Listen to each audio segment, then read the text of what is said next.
cineasta rompe o silêncio e denuncia como trabalham fora do eixo, aceita que está na raiz da mídia ninja. Ela acusa a exploração de mão de obra similar à escravidão, a apropriação indébita do trabalho alheio e ódio à cultura e aos artistas. Beatriz Eigner, cineasta rompe o silêncio e denuncia os métodos com os quais operam o fora do eixo e Pablo Capilé. Beatriz Eigner é cineasta, Bollywood Dream sonhos bollywoodianos. Uma rápida pesquisa no Google indica sua intimidade com a área. Ela postou no Facebook um impressionante depoimento sobre a sua experiência com o tal fora do eixo ONG, ou sei lá que nome tenha, comandada por Pablo Capilé, o chefão do grupo que está na origem da tal mídia ninja, que vem sendo reverenciada por alguns bobalhões da imprensa como a nova, moderna e mais aguda expressão do jornalismo. O depoimento é longuíssimo, mas vale a pena ler. Beatriz sustenta, e os fatos que ela elenca parecem lhe dar razão, que o tal Capilé é uma espécie de chefe de uma seita. O jornalismo investigativo, se quiser, pode fazer a festa. A mídia ninja que parecia tanger todas as cordas do lirismo, coisa de jovens ousados dispostos a afrontar os limites do conservadorismo, como se pode depreender do texto de Beatriz, é uma máquina ideológica muito bem organizada, azeitada, que obedece ao comando político de um líder acima de qualquer questionamento. Capilé. Em seu depoimento, Beatriz acusa o fora do eixo que não tem existência legal e não pode, portanto, ser acionado na justiça de apropriar-se indevidamente do trabalho dos artistas, de explorar uma forma moderna ou pós-moderna de mão de obra escrava, de passar a patrocinadores públicos e privados informações falsas sobre a real dimensão do fora do eixo, de ameaçar as pessoas que tentam se desligar do grupo. Uma seita. Eu, confesso, ignorava e não havia lido isso em lugar nenhum, que o fora do eixo mantém casas, onde, vejam só, moram pessoas mesmo, mais ou menos como essas seitas religiosas que estimulam os jovens a abandonar a família. Segundo Beatriz, esses moradores não recebem salário nenhum, vivem com o que lhes fornece o coletivo e se dedicam integralmente ao fora do eixo, não têm individualidade, não assinam seus trabalhos, não põem sua marca pessoal em nada. Se deixam a casa, saem sem nada. Isso tem explicação. A cineasta acusa Capilé de ter enorme desprezo pela arte e pelos artistas. Parece que esse rancor é especialmente devotado aos livros, uma tecnologia ultrapassada, em particular aos clássicos. Os abduzidos do fora do eixo, que entregam graciosamente a sua mão de obra a Capilé, não têm tempo de usufruir de bens culturais nem acham isso necessário, tudo pela causa. Capilé, incentivador da cultura ou chefe de uma seita que explora trabalho similar à escravidão. Neste primeiro post, ainda volto ao assunto, seleciono alguns trechos do depoimento de Beatriz. Leão. É estarrecedor. O primeiro contato com o fora do eixo. Conheci um representante da rede fora do eixo durante um trajeto de ônibus do Festival de Cinema de Gramado de 2011, onde eu havia sido convidada para exibir meu filme Bollywood Dream, o sonho bollywoodiano, e ele havia sido convidado a participar de um debate sobre formas alternativas de distribuição de filmes no Brasil. Meu filme havia sido lançado naquele mesmo ano no circuito comercial de cinemas, em mais de 19 cidades brasileiras, distribuído pela Espaço Filmes, e o rapaz me contava de como fora do eixo estava articulando pela internet os cerca de 1000 cineclubes do programa do governo Cine Mais Cultura, assim como outros cineclubes de pontos de cultura, escolas, universidades, coletivos e pontos de exibição alternativos, que estavam conectados à internet nas cidades mais longínquas do Brasil, para fazerem exibição simultânea de filmes com debate tanto presencialmente, quanto ao vivo, por Skype. Eu achei a ideia o máximo. Me disponibilizei, a mim e ao meu filme, para participar destas exibições. Remuneração. Com relação à remuneração, eles me explicaram que aquele ainda era um projeto embrionário, sem recursos próprios, mas que podiam pagá-lo com Cubo Card, a moeda solidária deles, que poderia ser trocada por serviços de design, de construção de sites, entre outras coisas. Já adianto aqui que nunca vi nem sequer nenhum centavo deste Cubo Card, ou a plataforma com menu de serviços onde esta moeda é trocada. E fiquei sabendo que algumas destas exibições com debate presencial no interior de SP seriam patrocinadas pelo Sesc, pois o Sesc pede a assinatura do artista que vai fazer a performance ou exibir seu filme nos seus contratos, independente do intermediário. E só por eles pedirem isso é que fiquei sabendo que algumas destas exibições tinham sim, patrocinador. Fui descobrir outros patrocinadores nos pôsteres e banners do Grito Rock de cada cidade. Destes eu não recebi um centavo. Os sustos de Beatriz. Meu primeiro susto foi quando perguntaram se podiam colocar a logomarca deles no meu filme para ser uma realização fora do eixo, em seu catálogo. Eu disse que o filme havia sido feito sem nenhum recurso público e que a cota mínima para um patrocinador ter sua logomarca nele era de R$50 mil.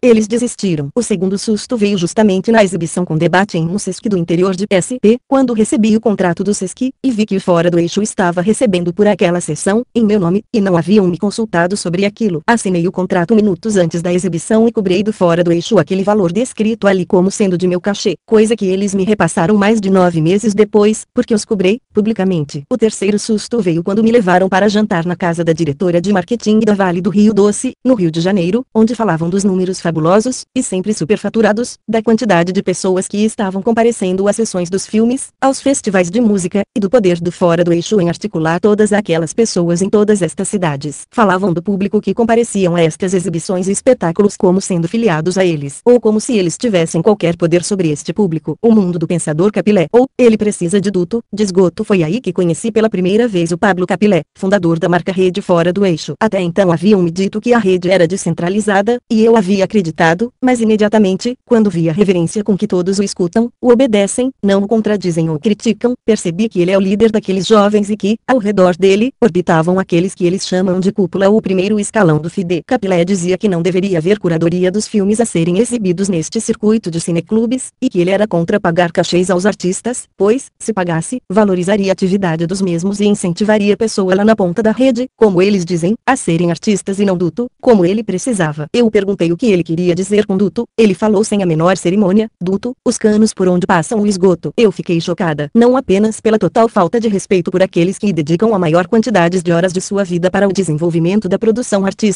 e, quando eu argumentava, isso ele tirava sarro dizendo todo mundo é artista, o que eu respondia todo mundo é esportista também. Ódio à cultura e aos livros, e o meu choque, ao discutir com o Pablo Capilé, foi ver que ele não tem paixão alguma pela produção cultural ou artística, que ele diz que ver filmes é perda de tempo, que livros, mesmo os clássicos, que continuam sendo lidos e necessários há séculos, são tecnologias ultrapassadas e que ele simplesmente não cultiva nada daquilo que ele quer representar. Nem ele nem os outros moradores das casas fora do eixo, já explico melhor sobre isso. Ou seja, ele quer fazer shows, exibir filmes, peças de teatro, dança, simplesmente porque estas ações culturais artísticas juntam muita gente em qualquer lugar, que vão sair nas fotos que eles tiram e mostram aos seus patrocinadores dizendo que mobilizam tantas mil pessoas junto ao poder público e privado, e que portanto, querem mais dinheiro, ou privilégios políticos. A manipulação, vejam que esperto, se Pablo Capilé disser que vai falar num palanque, não iria aparecer nem meia dúzia de pessoas para ouvi-lo, mas se disserem que o crioulo vai dar um show, aparecem milhares. Ou seja, quem mobiliza é o crioulo, não ele. Mas, depois, ele tira as fotos do show do crioulo, e vai na Secretaria da Cultura dizendo que foi ele e sua rede que mobilizou aquelas pessoas. E assim, consequentemente, com todos os artistas que fazem participação em qualquer evento ligado à rede FIDE. Acredito que, como eu, a maioria destes artistas não saiba o quanto Pablo Capilé capitaliza em cima deles e de seus públicos. As planilhas Capilé diz que as planilhas do orçamento do Fora do Eixo são transparentes e abertas na internet, sendo isso outra grande mentira deslavada. Tais planilhas não se encontram na internet, nem os próprios moradores das casas fora do eixo as viram ou sabem onde estão. Em recente entrevista no Roda Viva, Capilé disse que arrecadam entre 3 e 5 milhões de reais por ano. Quanto disso é redistribuído para os artistas que se apresentam na rede? O último dado que tive é que o crioulo recebia cerca de 20 mil reais para um show com eles, enquanto outra banda desconhecida não recebe nem 250 reais, na Casa FIDE São Paulo. Os patrocinadores, mas seria extremamente importante que os patrocinadores destes milhões exigissem o contrato assinado com cada um destes artistas, baseado pelo menos no mínimo sindical de cada uma das áreas, para ter certeza de que tais recursos estão sendo repassados, como faz o SESC. Aceita tem casas, ou trabalho similar à escravidão. Depois desse choque com o discurso do Pablo Capilé, ainda acompanhei a dinâmica da rede por mais alguns meses. Foi cerca de um ano que tive contato constante com eles, pois queria ver se esse ódio que ele carrega contra as artes e os artistas era algo particular dele, ou se estendia a toda a rede. Para minha surpresa, me deparei com algo ainda mais assustador. As pessoas que moram e trabalham nas casas do Fora do Eixo simplesmente não têm tempo para desfrutar os filmes, peças de teatro, dança, livros, shows, pois estão 24 horas por dia, 7 dias por semana, trabalhando na campanha de marketing e das ações do FIDE no Facebook, Twitter e demais redes sociais. E como elas vivem e trabalham coletivamente no mesmo espaço, gera-se um frenesi coletivo por produtividade, que, aliado ao fato de todos ali não terem horário de trabalho definido, acreditarem no mantra trabalho é vida e não receberem salário e, portanto, se sentirem constantemente devedores ao caixa coletivo, da verba que vem da produção de ações que acontecem na ponta, em outros coletivos aliados à rede, faz com que simplesmente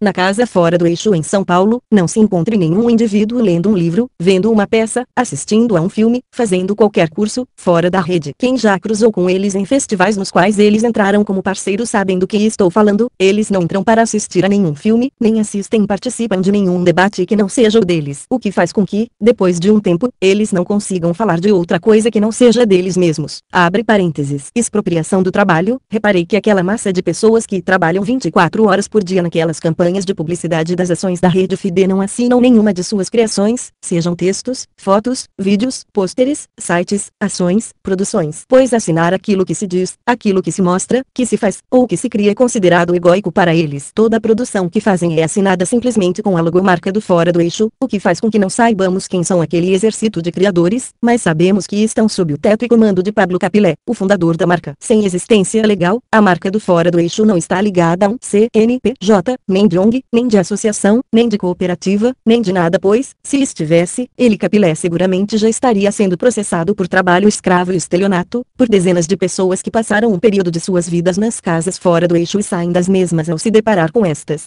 mesmas questões que exponho aqui, e outras ainda mais obscuras e complexas. Os escravos, o que talvez seja mais grave, os que moram nas casas fora do eixo abdicam de salários por meses e anos e, portanto, não têm um centavo ou fundo de garantia para sair da rede. Também não adquirem portfólio de produção, uma vez que não assinaram nada do que fizeram lá dentro, nem fotos, nem cartazes, nem sites, nem textos, nem vídeos. E, portanto, acabam se submetendo àquela situação de escravidão pós-moderna simplesmente porque não veem como sobreviver da produção e circulação artística fora da rede. Capilé incentiva que se abandone a universidade. Muitas destas pessoas são incentivadas pelo próprio Pablo Capilé a abandonar suas faculdades para se dedicarem integralmente ao fora do eixo. Quanto menos autonomia intelectual e financeira estas pessoas tiverem, melhor para ele. Medo da retaliação, o poder de Capilé, quando algumas destas pessoas conseguem sair, pois têm meios financeiros independentes da rede FIDE para isso, ficam com medo de retaliação, pois veem o poder de intermediação que o Capilé conseguiu junto ao Estado e aos patrocinadores de cultura no país, e temem ser queimados com estes, ou mesmo sofrer agressões físicas. Já 3 pessoas me contaram ouvir de um dos membros do FIDE, ao se desligarem da rede, ameaças tais quais: você está falando demais, se estivéssemos na década de 70 ou na faixa de Gaza, você já estaria morto. Como alguns me contaram, eles funcionam como uma seita religioso-política, tem gente ali capaz de tudo na tal ânsia de disputa por cada vez mais hegemonia de pensamento, por popularidade e poder político, capital simbólico e material, de adeptos. Por isso se calam. Abre parênteses.